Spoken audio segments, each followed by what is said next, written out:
Aspetti, il telefono, adesso i telefoni, aspetti un attimo, vediamo un po' qui.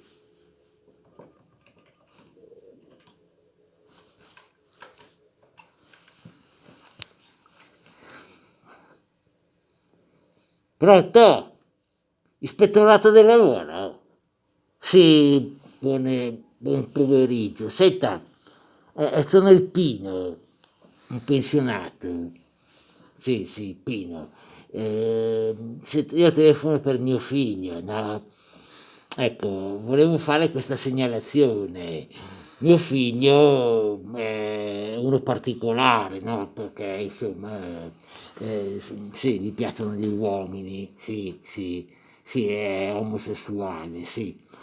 No, no, no, la denuncia non è perché lui è omosessuale e viene trattato male, anzi, con le nuove leggi che ci sono le tratta benissimo, le tratta proprio bene, bene, bene, qualsiasi cosa fa come omosessuale è super garantito. Se uno non si inchinano davanti a lui, insomma, perché hanno un po' di sì, come si dice, un po' di preoccupazione, però per il resto va tutto bene.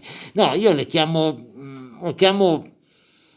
voi perché è inerente al lavoro che fa, no? Sì, lui è iscritto a una cooperativa. Sì, sì, sì, adesso in questo momento il nome della cooperativa non mi viene in mente, ma era soltanto una telefonata per informarmi, no?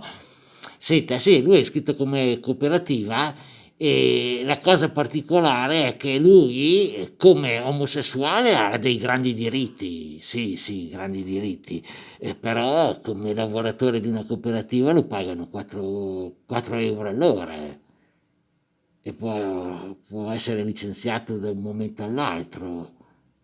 E così, se protesta, non può dire niente. Com'è sta roba qui? Ah, ho capito. Non si può fare niente. Ah, però può andare nel bagno delle donne lui. Ah, in questo senso è garantito. Vabbè, vabbè, ok, glielo dirò e deve cercare di non protestare allora. Va bene, grazie. Siete sempre gentili, né? A tutela dei lavoratori. Grazie, grazie, grazie.